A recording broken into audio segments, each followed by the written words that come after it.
terhormat Sahabat yang kehormati terpenuh gula ta'zimi, sahabat yang kehormati terpenuh gula ta'zimi Raden Haji Nas Ashal yang terhormat M selaku Kepala Dinas Perhubungan, Bapak Muhammad Hasan Faisal SSDMM, beliau pariwisata Kabupaten Bangkalan dan juga mantan kecamat.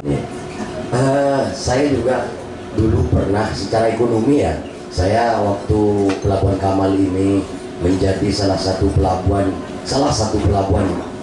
tersibuk di Asia Tenggara, bukan di Indonesia. Ini Pelabuhan Kamal ini.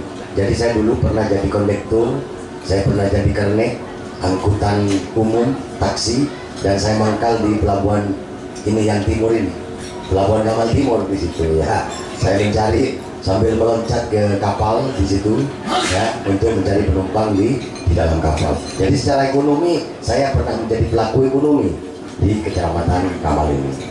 Namun pada waktu itu walaupun saya jadi kondektur, alhamdulillah, karena Pelabuhan Kamal sebelum ada Jembatan Suramadu ini adalah pusat ekonomi. Dari situ banyak juga pedagang kaki lima yang sangat bersandar ke tempat dia beraktivitas ini.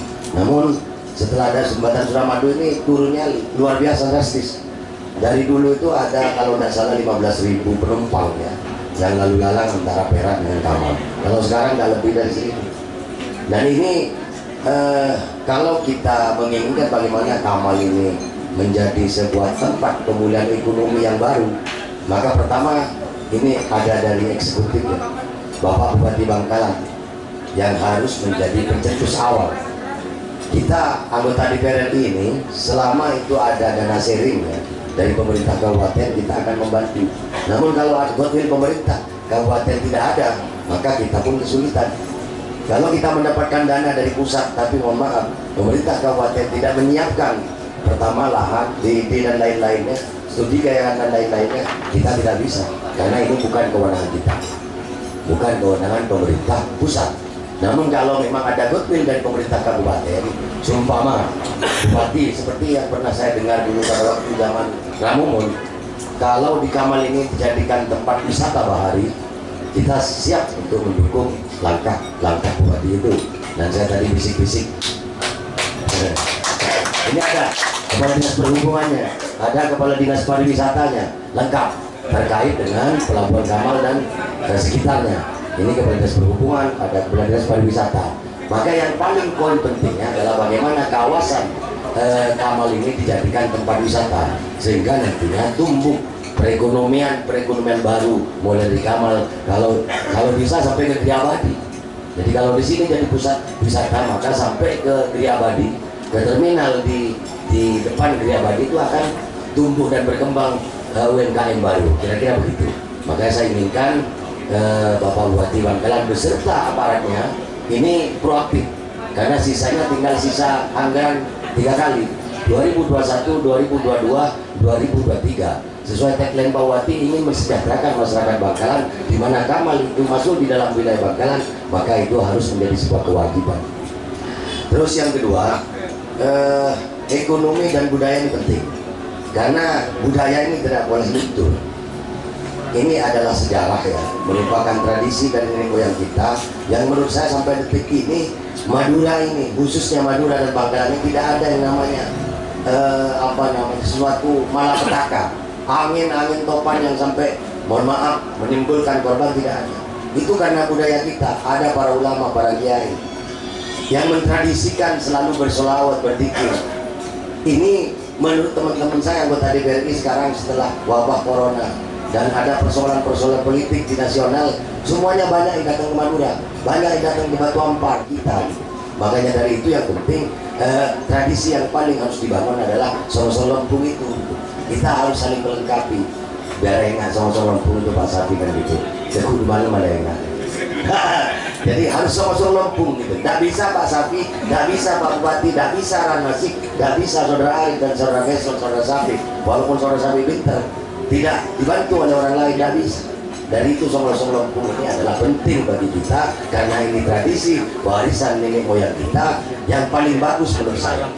Karena di desa itu lampu gini semua orang betul lagi kini sombang menengan dia jompo mereka serayu lampu memang kan agak luntur nih saling ada jompo kan pekol menambah memakan pada luar nih saling pergi saling tertangkil saling ngere.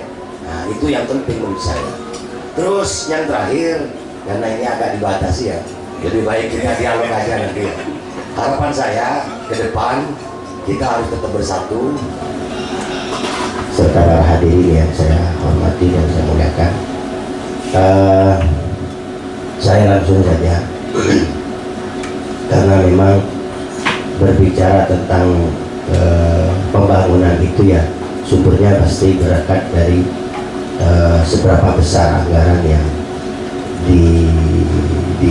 dipersiapkan oleh pemerintah baik tingkat kabupaten, provinsi maupun pusat. Khusus untuk provinsi memang setelah adanya pandemi ini memang terjadi penurunan. Ketika kita berbicara dana hibah provinsi itu juga ternyata tidak terserap secara maksimal. Saya itu masuk ke Indrapura itu, yang saya dengar itu kemarahan dari beberapa anggota DPR yang melo onjengan sehingga melo berkata ternyata berkata itu kilo bisa bisa dimaksimalkan karena ada berbagai macam persoalan. Jadi saya masuk itu, saya dengar itu adalah marahnya anggota DPR itu pertama kali yang saya dengar. Mulai nang paripurna, kemudian juga bahkan ketika didapat badan anggaran itu, karena saya baru ya, kurang begitu masih belajar waktu itu. Jadi saya langsung mendapatkan kesimpulan sebenarnya bahwa sebenarnya yang diinginkan oleh anggota DPR itu adalah bagaimana mengawal aspirasi masyarakat ya, melalui sumber-sumber anggaran khususnya yang bersifat hibah. Jadi kalau sudah bicara DPR itu pasti itu ya. Audio Jungle.